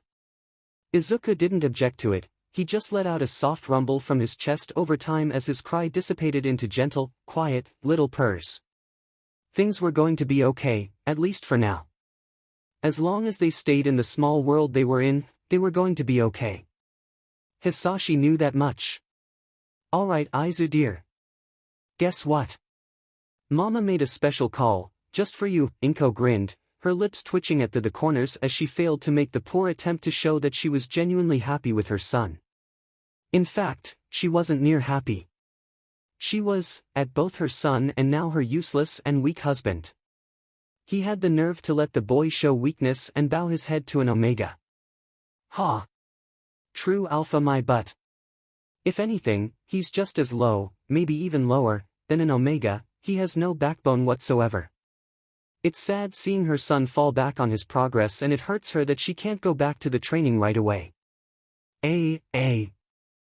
Special call, 𝐬𝐻𝐻 tone was in a whisper as he was curled into himself to create as much distance away from his mother and him. She didn't look too upset and her scent was just basil and hickory, not showing any signs that she was truly angry. But 𝐬𝐻𝐻 knew better. He knew that 𝐀𝐦 knew how to hide her feelings and scent, and without a warning, he could just as easily be in trouble or be in a punishment without any sort of warning or sign. He soon had to learn very quickly to be wary of any and everyone, even if you trust them. 𝐀𝐦 gave a sharp nod of her head as she slowly moved closer to her baby's bed and took a seat on the edge. She could feel his fear and anxiety spiking while his sugary scent was tainted and being poorly hidden. 𝐀𝐦 could almost smirk seeing her son in fear of someone who is much stronger and inferior to him. At least the brat knew his place. Well honey, Eve called Mitsuki and she says she'll be over later tonight with her boy, she'll be okay with her boy. So don't worry about being alone for too long, K. You'll be fine. You're a big boy, 𝐀𝐦 says as she strolled over to the door, but just before leaving she had made sure to give one last look over to her son who hasn't said much during their talk. Good. She didn't need the boy to ruin her mood even further. She was already doing so much for him that felt so unreasonable, yet the brat had the audacity to look at her as if she was the one in the wrong, as if she was the one crazy, not him. Pathetic. 𝐀𝐦 knew she wasn't crazy, she just wanted what's best for her family, and if that meant hurting her son and her husband in the end, so be it. She tried playing nice. She tried being the best wife. But it got her nothing in the end. It only seems as if to get what you want, you have to truly do things on your own. So, this time around, she's not going to let anyone in this time. Not even if it kills her. With a loud huff, 𝐀𝐦 turned away and opened the heavy hospital door and left with a click of her heels behind. 𝐀𝐦 was desperately in need of a long and relaxing warm shower when she got home. She was tired from dealing with her son, who put her in a tight spot with the whole situation. And she was more than upset with her husband at making things worse with her son. He was better off staying out the house and out of his son's life rather than butting in because his conscience was getting the better of him. And then it was those two mated Omega's girls who had the nerve to treat her son as theirs when they only knew 𝐬𝐻𝐻 for a few hours. They were just trying to gain his trust, then take him away. 𝐀𝐦 was sure of it. She didn't and refused to have 𝐬𝐻𝐻 around such bad people like that anymore, but of course, things aren't going her way no more. Her husband had got their numbers for whenever 𝐬𝐻𝐻 would want to talk to them and continue to see them. It was as if the world was against her, as if her plans for her son to be better, to be stronger, to be anything but weak and useless was failing. Was she such a bad mother to want more from her son? She was only protecting him from the harsh world. And for that reason, is why she had to cut connections from that 𝗵𝘃𝐻 brat when she did. It wouldn't have been so bad if he didn't reek of alpha, if he maybe didn't present himself just yet, then just maybe, 𝐀𝐦 would have been more happy to let their friendship to continue. But she knew she couldn't, not when he was an alpha. But now, she has to hesitantly agree to let that alpha brat back into her precious baby's life and watch us take over and try to hurt her son. And her son, being an Omega, would of course submit to him. Omegas are supposed to listen to what's better than them, which is why he must be better. Which is why she needs to, change him soon as she can before the worst comes. It's for his own good. 𝐀𝐻𝐻. Is that you? girl. You've changed in a short few months. 𝐀𝐻𝐻 paused in her thoughts as she put on a glowing smile. She was glad to see her best friend who was more like a sister to her. Really, she was glad to see the fiery blonde. She always made life interesting with the different things she always managed to get into. Which she missed her best friend, from the small chit-chats over the phone to tea time when the kids were at school. It was always good times. Mitsuki. How are you, dear? I could say the same as for you. Looking young as ever, 𝐀𝐻𝐻 says with an airy tone as the blonde-haired woman laughed while her cheeks and ear tips flushed with a light pink. Oh, shut up. But I'm doing great, just exhausted from dealing with the little 𝐻𝐻𝐻 of mine. He's a handful, you know. But I love him. He's actually should be nearing 𝐬𝐻𝐻's room with his dad, if not there right now. The only reason I'm not with them is because I had to make a pit stop for the bathroom. Mitsuki spoke in such a fond tone about both her son and Izuku and nearly made 𝐻𝐻𝐬 sick. Her baby was defective and not at all completed right now. He didn't earn the fond loving tone that Mitsuki talks in. And Mitsuki's son, Katsuki, was an alpha. An dangerous alpha who was out to hurt her son. She knew this. He had too much of an anger problem not to hurt her boy when he saw him. But, she has to trust Mitsuki and Masaru to control that beast. Ah, I suppose you're right, Suki my dear. Katsuki is such a dear, he's been there for Izuku during his worst times and now hopefully he can help my baby feel a bit better during his stay overnight. I feel terrible that I can't stay and that Hisashi can't either. 𝐻𝐻𝐬 says her eyes flickered downwards, allowing tears she forced to cloud her eyes. Her scent, on command, shifted into one of rain, alerting the other alpha woman. Oh, 𝐻𝐻𝐬, no, please, Izuku knows this, I'm sure of it. Just go, 𝐻𝐻𝐬. Take care of yourself, we have him for tonight, you don't have to worry, Mitsuki says as she brought the quietly crying green-haired woman into a comforting hug. Mitsuki's sweet and warm cherry firewood scent was letting off soothing and comforting pheromones in hopes of calming down 𝐻𝐻𝐬, to which the green-haired woman gave a grateful smile to as she slowly wiped away the falling tears. Thank you, Mitsuki. You really don't know how much this means to me, really you don't, 𝐻𝐻𝐬 says as she tries to brush the annoying pieces of green hair that stuck to her now wet face. The cold tears made her face feel sticker, colder. Her cheeks numb, having a light tingling and stinging feeling if she focused long enough on it. 𝐻𝐻𝐬 wanted to go home now. She wanted to wash her and just go to bed. The day has been far too long and exhausting, she's ready to end it. Hey! Don't worry about it. It's what best friends are for. 𝐻𝐻𝐬 wanted to roll her eye to what her blonde friend had said. Really, Izuku would live without anyone in the hospital room with him if both of his parents were busy. After all, she had put him through much worse. Such as at times when she would throw him in the dark and cold basement and kept him lock him down there for weeks at a time depending on how she felt and if she remembered to unlock the door for him. On days like those, 𝐻𝐻𝐬 was feeling generous enough to give him space to walk around, but the brat never did it. Izuku had mostly stayed curled up in the corner, if not a corner sometimes if desperate, he would scratch at the door like an pitiful animal. Sometimes, in her worst of worst mood she would lock him in the smallest room, which is a tight closet that they only really use to store supplies. On those rare days, 𝐻𝐻𝐬 had restrained her son and kept him in there for as long as it took for her to calm down. Those days only came twice, but it was enough that it scared Izuku to behave more. That made her proud of her son improvements. Oh, thank really though, Mitsuki. Izuku is blessed to have someone as another mother figure like you. Those words came out as bitter and twisted as it felt in her chest, but 𝐻𝐻𝐬's kind and gentle smile never wavered from her face. She was Izuku's mother, and not even her best friend could replace that spot in her baby's life. He needed his mother, he wanted his mother. Her baby needs to learn guidance on the alpha life before it soon becomes too late, but she'll make sure that won't happen. Yeah, definitely, 𝐻𝐻𝐬. But let's talk later, I wanna go see the boys now. By now 𝐻𝐻𝐬 only gave a small, weak nod as she waved to her blonde friend as she watched Mitsuki leave from her sight. Once she was gone from her sight, 𝐻𝐻𝐬 let her smile drop into a thin line as she huffed and finally left the hospital building. Hey, Zukuin, how did you end up in here? Actually, I have a few bones to pick, you fucking nerd. First, before we even touch that DMN topic, Izuku flinched and withered away into his bed. Katsuki was here, though, thankfully with Masaru who could keep the boy in check. But, even he could tell the look in Maresu's eyes had the same questions as Katsuki, he'd just much rather not touch on the topics if it meant hurting others in the process. Besides, the man was more content with knowing Izuku was okay and safe in the hospital rather than more specifically, why only Izuku had lost contact with them. Izuku doesn't blame the Bakugos for being upset, worried or any of that. In fact, he was surprised they came to see him so late at night. Maybe not as much as Mitsuki, she was like a second, or well, now a fourth mother to him if he really wanted to add Namuri and Yu to the list. But Mitsuki, she was second in line just under his own mother.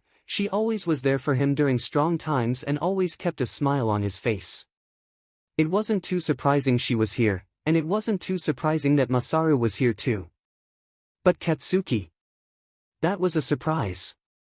Izuku would think the blonde would hold a permanent hatred towards him for him pushing him away. Katsuki, Izuku is sick, tired and had a long day. You know we can't just hound him with questions, Masaru spoke in a quiet and gentle voice that held a stern tone to it. Katsuki scoffed as he rolled his eyes to what his dad said. He wanted answers to why the F Izuku thought he could suddenly disappear, without answering calls, texts, nothing. Then, Auntie Inko tells him that Izuku wants nothing to do with him and to go away. It was bullshit, of course Katsuki knew that. He could see the feral look in the green eyes while her scent smelt like burning ash. She was clearly during the time she told Katsuki to stay away, and Katsuki doesn't know why, but he does know the last attempt he tried to get in contact with Izuku had failed. Katsuki doesn't even see Izuku in school no more, which is strange. He wasn't pulled out. He asked the teachers and they told him that he was just skipping and missing his classes. It was so unlike the nerd to even miss one class. Izuku wouldn't even come late to class. So for him to miss months upon months of class and to not be seen or heard from by others, then to finally be seen, but it's in AF hospital, is concerning. Yeah, no, he can talk for a few more minutes. Where the F have you been, Izuku? And don't you dare go sputtering out some bullshit because I know when you are lying. Katsuki fiery ruby red eyes bore into Izuku's viridian nervous green eyes. Every twitch and little shake Izuku would make, Katsuki caught it. He would only give off a harsher and more intimidating glare than the last. Izuku knew what Katsuki was saying, even without words.